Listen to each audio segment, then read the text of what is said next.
this episode of Third League Radio, we'll laugh at the idiot boy Eric Bischoff. We will talk AEW's Continental Classic, and we will cover Full Gear. I'm Paul Stanley of KISS. It's 10 p.m. Do you know where your children are? I told you last night, no!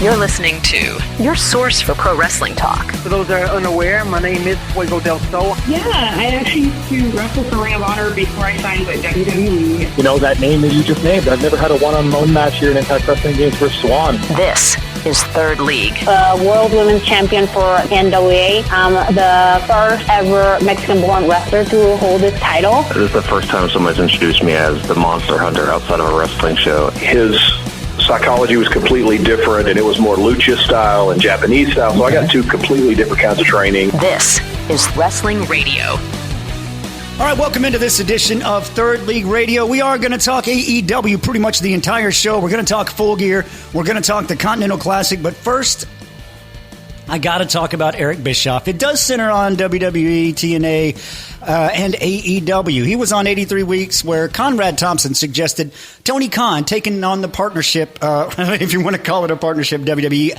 does not partner with TNA. They pretty much own TNA. But Conrad suggested Tony Khan is taking the partnership head on and is viewing it as a challenge. And Bischoff says he's putting himself over. The fact that they're having to make these moves to hurt AEW suggests to him that they look at AEW as a viable challenger brand. That's a beautiful story to tell. It's just got nothing to do with reality. That comment has nothing to do with reality. Mm-hmm. The fact that WWE traditionally did not have working relationships. The last working relationship they had, it was in the 80s with New Japan Pro Wrestling. Yeah, we know. The fact that they did not do that until AEW started doing that shows me, yes, they are a viable competitor. The fact that WWE keeps dropping in quality, keeps dropping in fans, keeps dropping in attendance. Not even quality of story, but quality of wrestling tells me, yes, they are a viable competitor. The fact that more people are finding out about AEW right now tells me, yes, what the is wrong with Eric Bischoff? No one really cares what he has to say. He doesn't get any likes on Twitter, which is his main social media. He gets barely 30,000 on YouTube. He's still clinging on to the 90s. I mean, no one cares. No. I literally saw TikToks today of people who used to watch WWE who are hating on Bischoff, hating on Cornette, loving AEW right now. Exactly. It's a known thing. Tony said it on... No one listens to Eric Bischoff, so getting mad at it is doing nothing. Well, Tony said it on the Ariel Helwani show. People like Bischoff, people like Bully Ray, they have to yell at AEW or else they don't get engagement. Exactly. They don't get views. Exactly. I mean, that's all it is they're trying to be their version of a shock jock, and they're just... And the thing is, the fans that do watch Ariel Helwani probably do watch Cornette and Bischoff, and they're probably looking at it like, yeah, that's all they talk about. Yeah, I mean, it's just, I don't know. I brought it up because there's no reason these people should still be around doing this. We should all be laughing at them, but no. Some people are still taking them seriously. Bully Ray is not to be taken seriously. Eric Bischoff is not to be taken seriously. Vince Russo, Raj Giri, Jim Cornette, not to be taken seriously at all. Continental Classic. All right, we are going to talk Full Gear here in just a bit. Before that, I want to kind of skip ahead and talk about the Continental Classic. The Continental Classic was just announced. Of course, after Full Gear, we learned that Kyle O'Reilly would not be in the Continental Classic. We'll talk about that a little bit earlier, but Tony Khan would announce that after Full Gear. But he would announce... That was a wrong decision for me. You wasted 2 spots on Kevin Knight and Mike Bailey, who, I mean, Mike Bailey should be in it, but I don't know if Kevin Knight's ready. Honestly, I don't think Mike Bailey and Kevin Knight are ready for this big of a promotion. They were great in TNA and stuff. I don't think they're ready for this. They were great in the smaller things. I don't think they're ready for the main spot in AEW. I feel like you've got Konosuke Takeshita, you've got MJF, you've got Adam Page, you've got Swerve, you've got all these names, and these people just are not ready. Speedball is not ready. Do you know who Mike Bailey is? Yeah, and he's not ready. Do you think he was just a guy in TNA doing flips? No, I know he is. He's just not ready. He's not ready to compete with Pac. He's not ready to compete with Claudio Castagnoli. It's just not. So I mean, he's on the level. Wait. Right now, he is on the level of Orange Cassidy and Darby Allin. What? So He what does you're not need to be what main you're event. saying is Will Ospreay can't be in the Continental Classic because he can't compete with Pac. Nobody said that. You're But trying to. Mike Bailey. You're trying to be like, no, when you just don't want to accept the fact. Mike Bailey that had Bailey a is not 5-star ready. match He with had Will one. Ospreay. He had one with Will Ospreay. And it was fucking amazing. And it was because it was Ospreay. No, it was not. It was because it was Ospreay. He's had multiple not ready. 4 3/4. He's just not ready. He's getting there, but he's not ready. If you think he is on the level of Orange Cassidy, that is wrestling ignorance. That is hate. That is bias. It is wrestling ignorance. What, are you saying that Orange Cassidy can't wrestle as good as... I'm saying Mike Bailey is better than Orange Cassidy. No. Yeah, that's ignorance. Not even. Anyone who knows wrestling knows Mike Bailey is better than Orange Cassidy. Not even. Yes. It's the same things all the time in both their matches. And you know what?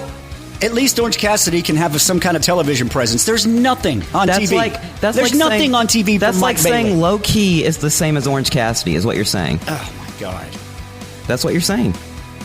Really? Yes. Loki has a personality. Loki has moves. He didn't have. Loki was a great character until he opened his mouth in real life. Exactly. Right.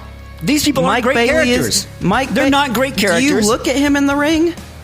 He does the same thing. He has his own moves, just like Loki did. The same thing. Loki over did and over. the same things over and over. No, Loki could grow his character. He could change his character. No, Mike he Bailey's didn't. just going to be the He same did the thing. same things Mike over and Bailey's over. this white Canadian acting like he's Bruce Lee. Stop. Come on, dude. Are you serious? Stop. No. No. But we've missed the whole point of this, talking about Blue League and Gold League. No, the point of this is that you don't understand wrestling. The point is you don't understand wrestling by okay, you are the guys who, the WWE heads, you're just, yep, AEW does nothing wrong. This is great. Tony does everything great. No, that is you. I have had this argument with you several times, and you just, whatever AEW does is great. You will not talk crap about Darby Allin, even though he deserves it. You will not see negative in Orange Cassidy, though he deserves it. You will never say they do not need to be top stars. They do not need to be top stars. You are lying. Last week, I said... you, by the way. Last week, I said John Moxley's story is wrong, but obviously you just forget that because you're in your own little world. You believe everything you want to believe is right. You. That's a great way to handle your emotions just because you're wrong about Mike Bailey. But let's get into this whole Gold League. It has Kazuchika Okada. I bet you think Goldberg's good. Gold League has Kazuchika Okada. Goldberg. It has Kyle Fletcher. Gold League Goldberg. It has Darby Allin. It has Pac. No, it and doesn't. Then it has Kevin Knight. And then it has Mike Bailey. Good. Two of those things are not like the other. Blue League has Konosuke Takeshita. Doesn't deserve it. John Moxley. Doesn't deserve it. Claudio Doesn't deserve Castagnoli. it. Roderick Strong. Mascara Dorada. And Orange Cassidy. I get it. Your feelings are hurt because Mike Bailey's not that good. It's not as good as you want to believe. No. But because someone's telling you he's not good, you're not going to sit there and go, no. He's just not good. I'm sorry. He has the potential to be up there with people like Will Ospreay, with people like Kazuchika Okada, but he's not there yet. You're just mad Tony's pushing him like it. You're mad he's used on TV all the time, and your bias is showing. You can't see actual wrestling because you don't like his character. No. There's so many more people better. Like I mean, who? why are they not getting Like chances? Look at the entire list of Ring of Honor. Go down the entire You can't roster put of Ring of Honor wrestlers in the Continental Classic. Yeah, you sure can. But you won't. But anybody in AEW, go through the Don Callis family, Hechicero, throw him in there. Anyone in the Don Callis family. You can't have the whole Callis family, the Continental Classic. You've got 3 members of the Callis family Continental Classic. Yeah, you can't put any more. You can go find anybody else. Get the conglomeration. I mean, I guess Broderick Strong's already in there. Put Mark Briscoe in there. Briscoe's He's better the than Konosuke. TNT champion. He was in there the last 3 years. He doesn't need to be in it. Speedball Mike Bailey. I'm just tired of Tony pushing someone who doesn't deserve to be pushed. I don't understand. And he pushes them at the rate. Okay, when they come in, when sure. they were a tag team, no. When they come in, push them, sure. But when you see them level off, don't keep pushing them like people want to see them. I understand. Let it level off. I don't like them as a tag team. I don't think they should be there every week. But saying he's not good is wrong. He's not on a certain level.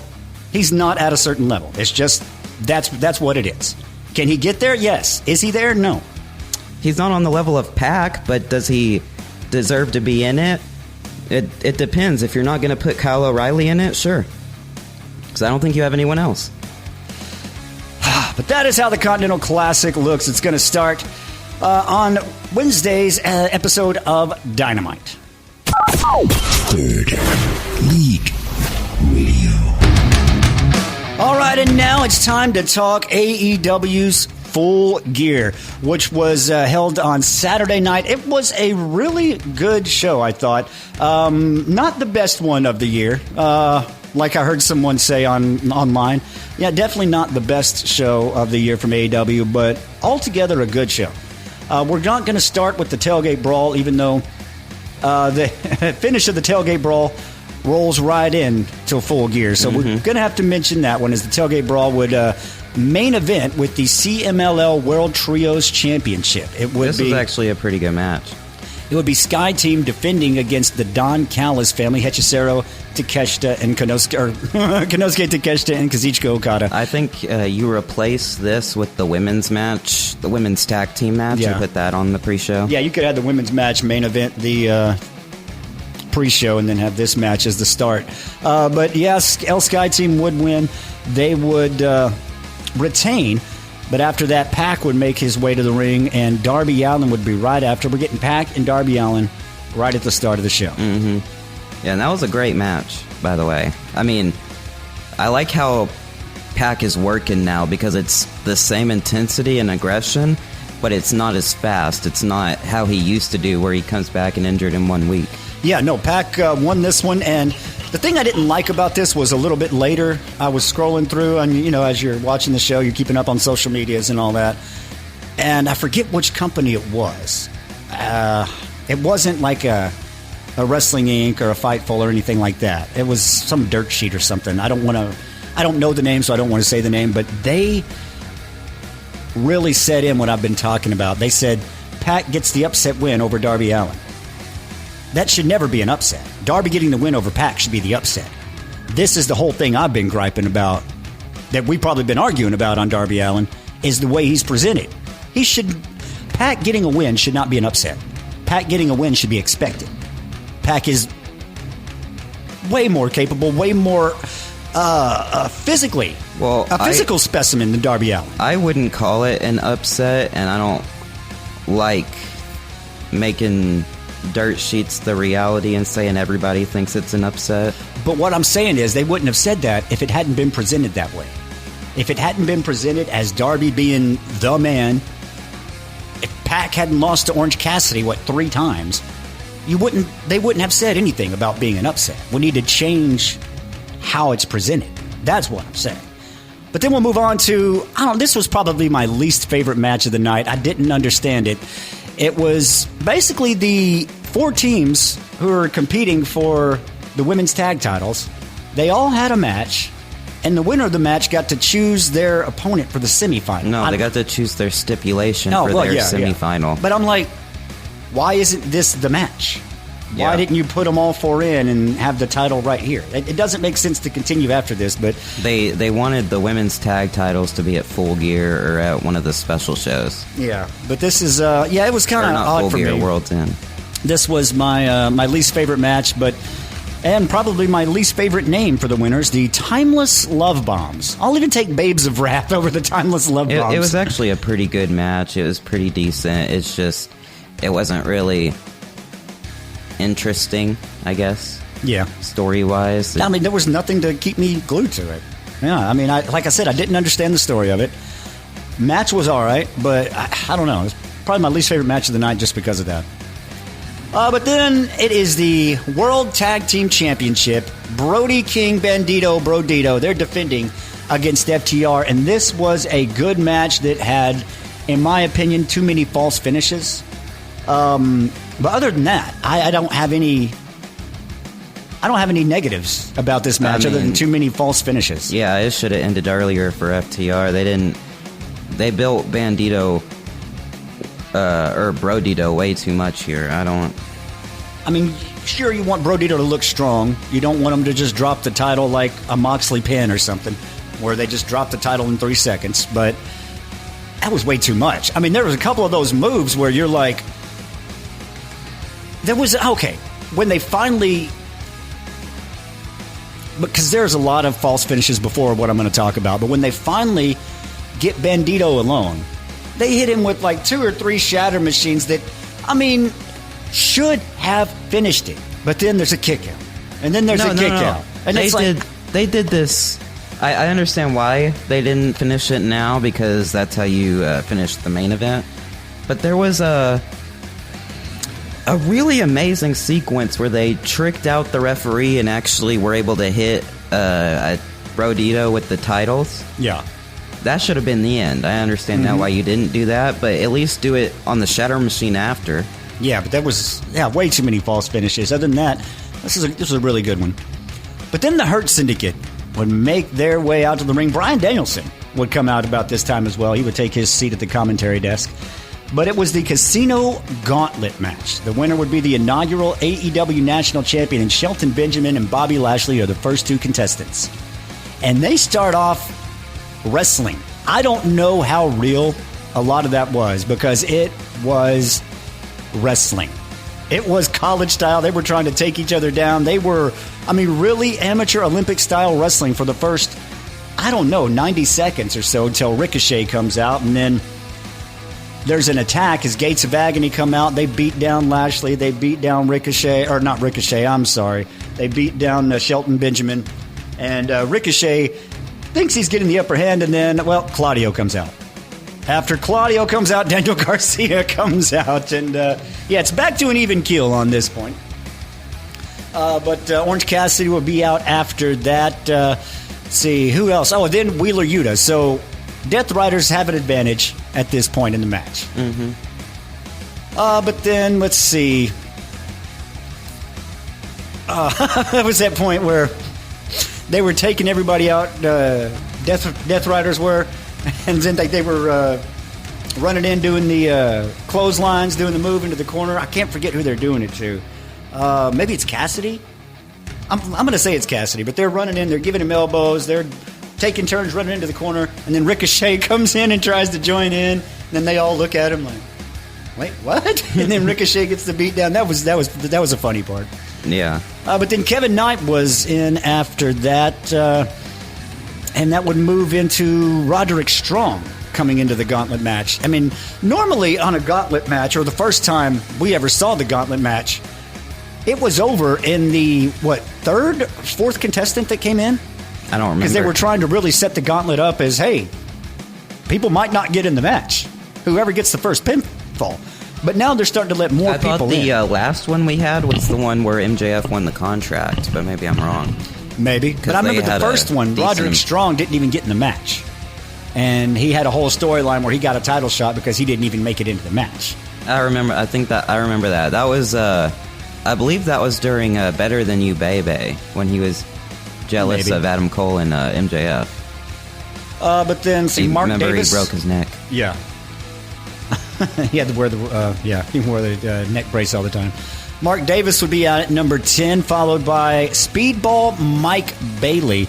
Let's see, he would join with Kevin Knight. They would double team Mark Davis for a little bit. They'd finally get him down, and then they look to face off against each other. Speedball and Kevin Knight did. They were ready to go. Well, they go ahead. Kevin Knight tried to pin, but Speedball also tried to take the pin. And then they were up ready to. Yeah, I remember that. But then let's see, Daniel Garcia, he would send Kevin Knight crashing into Bailey, send them both out of the ring, or he'd send Kevin Knight out of the ring. Excuse me. He would put a low blow on Bailey, cinch in the Dragon Tamer, but the next entrant is about to come out. As music hits, it's Matt Menard in at number 12. Yeah, and they, he's chasing, he's not chasing Danny, but he's speed walking down to the ring, and he's yelling, "Why'd you do it, Daddy? Why'd you do it?" He gets in the ring, he goes, "Why'd you do it?" And they start yelling at each other, and then they fight. Yeah, and then he does chase him. He chases him out of the arena, and they're in the back. He's gone after that. But then, see the finish. Bobby Lashley would dump Ricochet across the ring. Ricochet got back inside. He would get up. Castagnoli and Davis, they would blindside Ricochet and Benjamin from behind. Cassidy orange punches to Castagnoli and Davis. Yuta runs over Cassidy at the... God, I can't say it. Busaiku knee, whatever, the Danielson knee. Busaiku. And tries to pin him. Knight breaks the fall, delivers the UFO splash to Yuta. That's when Ricochet would jump in, catch Knight with the spirit gun for the win, and the new and inaugural national champion, Ricochet. Yeah, I mean, it makes sense. It furthers the Hurt Syndicate and the Demand storyline because they're going to feel like Ricochet stole it. So, I mean, they're going to keep that storyline going forever, I guess. But then the match where I kind of see what they're setting up, but I don't like how they're ending it. It is Jon Moxley, Kyle O'Reilly, no holds barred match. We both don't like this, and apparently everyone and their mom actually does like it. So basically what we're talking about is Moxley has tapped out the last 3 matches. Basically. And twice he's tapped out to Kyle O'Reilly in like 3 seconds. Like super quick. The idea is that after Hangman, when he gets put into a corner and doesn't have help, he panics and taps, and that's the story. And then after he taps, he might attack you or something. Well, that's what happened with Kyle O'Reilly, which is why storyline he can't be in the Continental Classic. I mean, basically put in the armbar and just right. I remember now. Broke his arm, is what they're saying. But after the match, Mox was. I believe the idea is that Pac beat Darby Allin. Darby Allin beat Moxley. Moxley lost to Kyle O'Reilly. They're pushing Moxley out. Yeah, I think that's what's going on because after the match, Mox is fired up and he's stomping onto the back. He's in like this false reality, like he won the match or something. Like, oh yeah. He's got this whole big head. As he's jumping over the barrier and walking to the back, you've got Yuta, Garcia, Claudio. They're all there. Pac is there. And as he's jumping to the back, Garcia and Yuta kind of look over at Claudio and Pac like, should we follow him? And after a little bit, Claudio's like, yeah, go ahead. Let's go to the back. I wonder. There were just little subtle things like that. What if? And with Danielson saying, I don't know if you guys have noticed this, but okay, no, there I see him. I was going to say, Pac's not out here. So they're definitely teasing that, Pac being the new head of Death Riders. I wonder if they're going to make Moxley kind of the...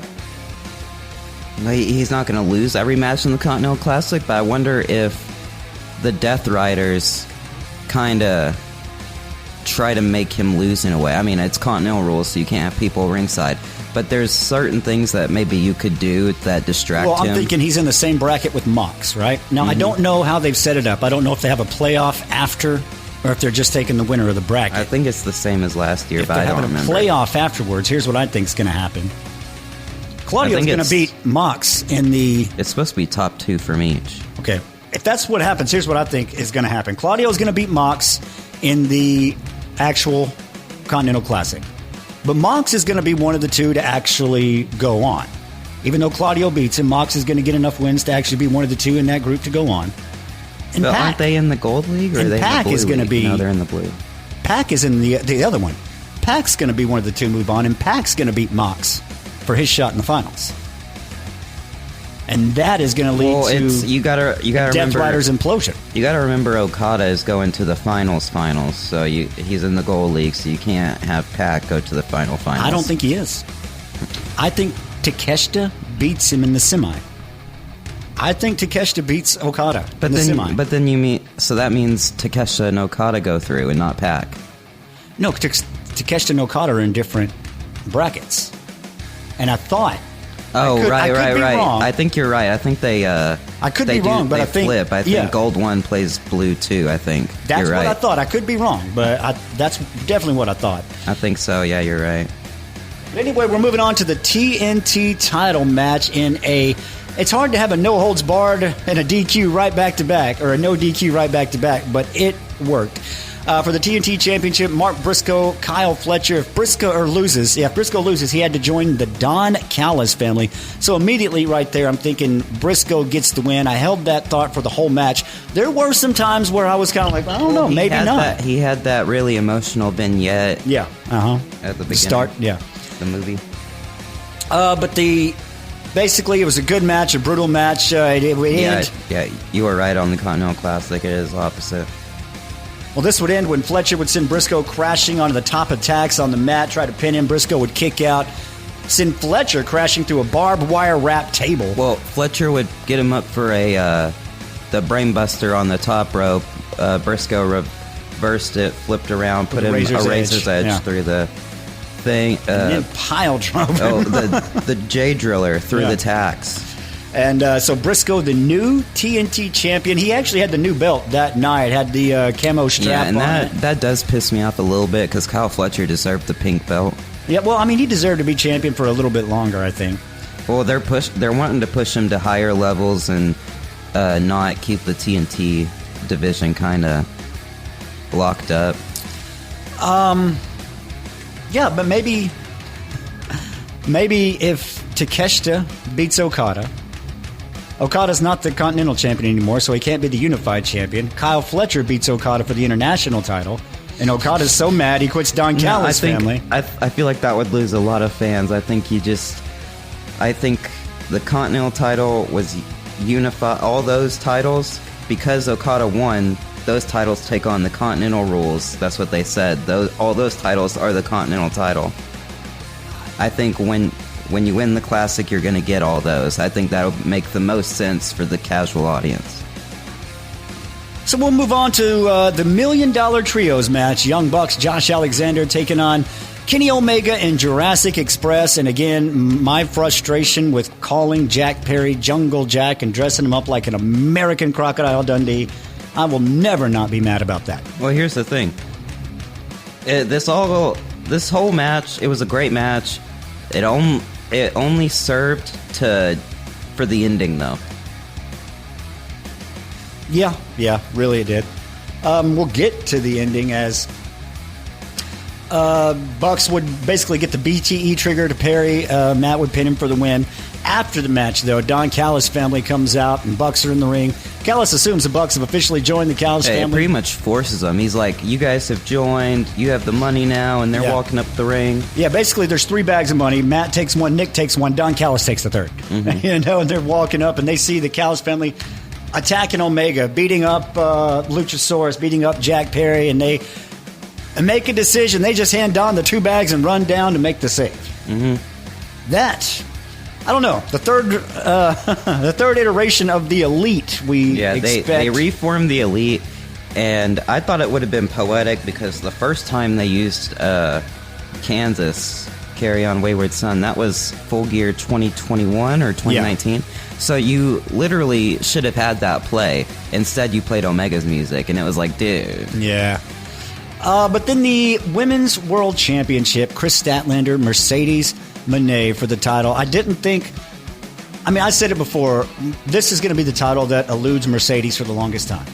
And I think that's right. I think that's going to be, it's going to be for a while because... And that story makes a lot more sense, the way the commentary put it and the way the fans have reacted to it, from the way I'm looking at social media reactions and stuff, and how the commentary said that Mercedes has only been pinned twice in singles matches, both from Chris Statlander, so makes sense. But as we talked about earlier, Callis family was backstage. They're still infighting. Takeshita and Fletcher both announced they're part of the Continental Classic. Samoa Joe would then make his way to the ring. Hangman Page would follow, and it's the main event, the Men's World Championship in a steel cage match. And I said before that it would be cool if Samoa Joe won.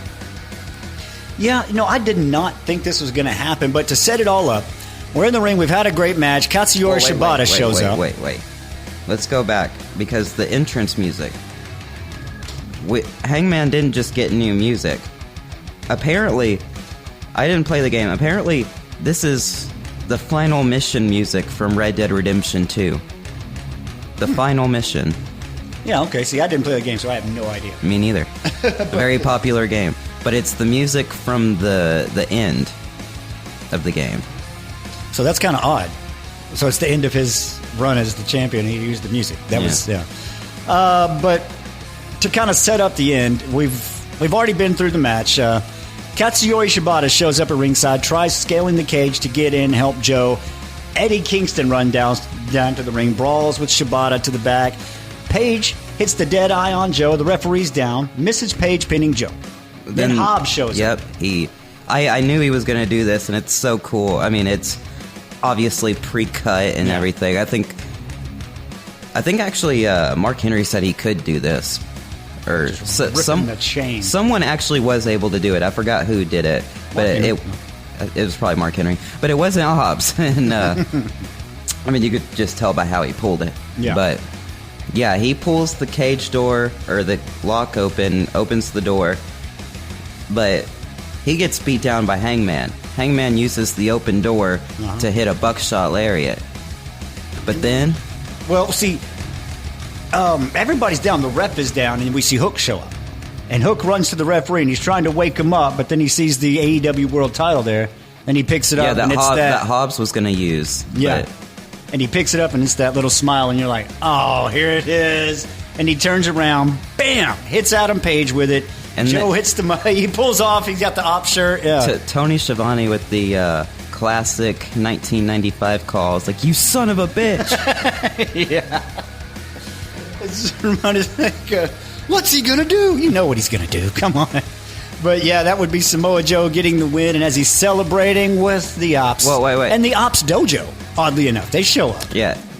Hook reveals himself to be part of the Ops. Danielson says, was he part of the Ops all along? Like, duh. Yeah, and then Joe actually hits a muscle buster on the knocked out Hangman, who just got hit with the belt. Onto the belt, pins him, because, remember, Hook woke up the referee. Yep. But as they're celebrating with the Ops Dojo in, the lights go out. And then the lights come on, and nothing's happening. The lights go out again. And they come back on, and you see a house burning on a screen. Mm-hmm. And there's Prince Nana. Swerve's music hits.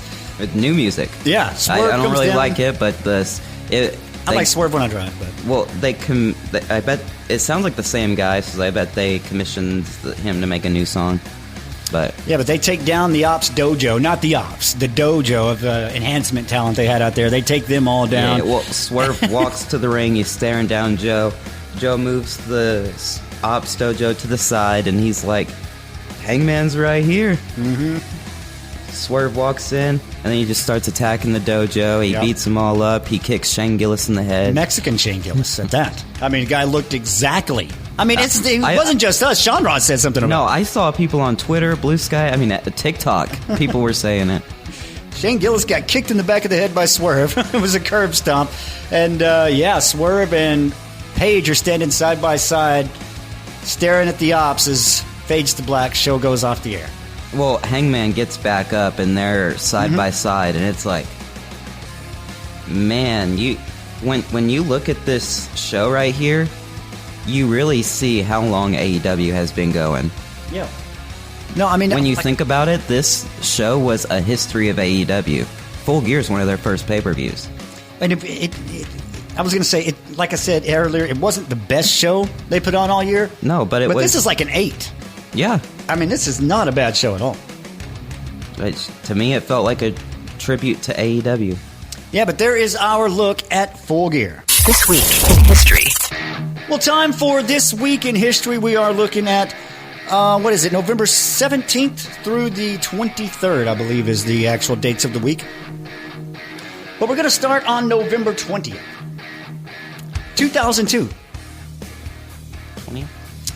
November 20, 2002, at an NWA TNA weekly pay-per-view, Jeff Jarrett defeated Ron Killings to win his first NWA World Heavyweight Championship. Boo, he booked himself to win the title. November 21st, 1988, WCW was born. Ted Turner took over Jim Crockett Promotions, renamed it World Championship Wrestling, and would go on to directly compete against WWF for the next few decades. It was still NWA, WCW until they went to television, main television. TNT. Nitro only lasted for, 4 or 5 years, but WCW itself was a little bit longer than that. Yeah. Big show. Big show on November 22nd, 1990. The 4th ever Survivor Series took place. A lot of things happened on this. The on-screen debut of the Undertaker. That happened at this show. Let's see. Who else? Well, it was the final Survivor Series event to feature solely like the tag team elimination matches. This was the last one to have all of that. Let's see. Oh, the gobbledygooker hatched on this show. The big giant egg that finally the gobbledygooker came out of. And on this show, Sergeant Slaughter cemented his heel status by being an Iraqi sympathizer during the Desert Storm operation. He was talking crap about troops that were invading Iraq. Like, he went full on heel. But that happened on November 22nd, 1990. But another big show is going to be our main topic this week in this week in history. November 17th, 1997. Monday Nitro was in Cincinnati, Ohio. And in the opening segment, the NWO introduced their newest member, Ravishing Rick Rude, sporting his traditional mustache, right?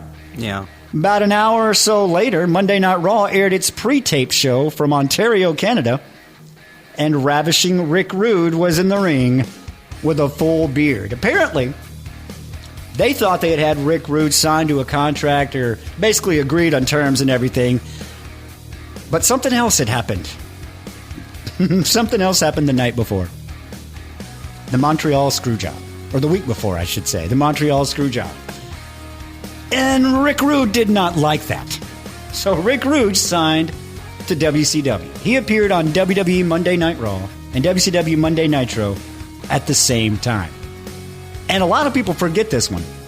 Also on that week, he was on ECW Hardcore TV. He was on all of them in 1 week. But on the same show on the Monday Night Raw, Vince McMahon gave the famous, or infamous, if you will, Brett Screwed Brett speech on Monday Night Raw. That happened on November 17th, 1997. If you remember my thing from last week, I'm half with Vince on that. But that is This Week in History. Match of the week. Well, Match of the Week. And Match of the Week is going to be tough this week, I think, for me. But we're just going to start with honorable mention. Honorable mention for me, main event of Full Gear. Samoa Joe winning the title over Adam Page. Swerve Strickland returning. Hook joining back up with the Ops. I think that gets my honorable mention of the week.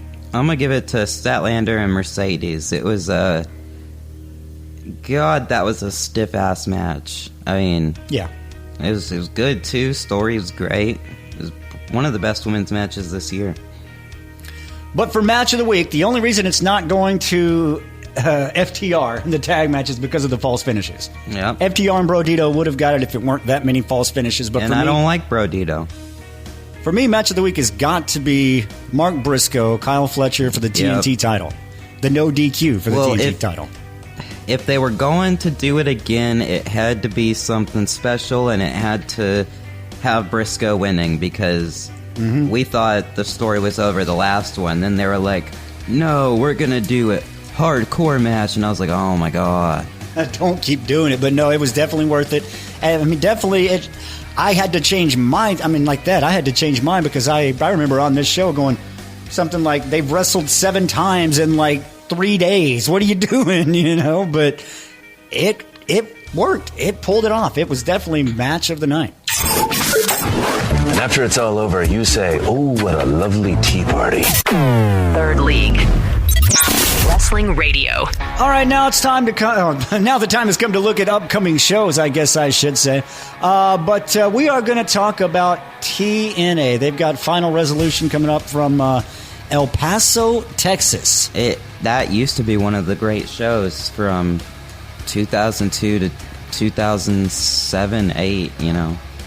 Well, I'm not a big fan of TNA, and I think this lineup is going to show you why. The only match I'm really interested in is what's listed as the first match, a street fight. Zack Ryder taking on Mance Warner. And no, I will never call him Matt Cardona again. Zack Ryder taking on Mance Warner in a street fight. It's really the only one I'm looking forward to through all of this. But we'll talk about more of them. The X Division title's on the line. Zachary Ryder. Leon Slater defending against AJ Francis. That does not sound like an X Division match to me. The X Division I grew up on was about wrestling. And no limits. It was the no limits X Division. No weight limits, no limits at all. Yeah, well, AJ Francis and it was about that, wrestling. Samoa Joe personified the X Division. AJ Styles personified the X Division. I'm not saying AJ Francis can't be in the X Division. It's just he doesn't have that drive, that. Well, okay, you want to talk about a certain style of wrestling the X Division was? There was an X Division champion, Solo Sikoa.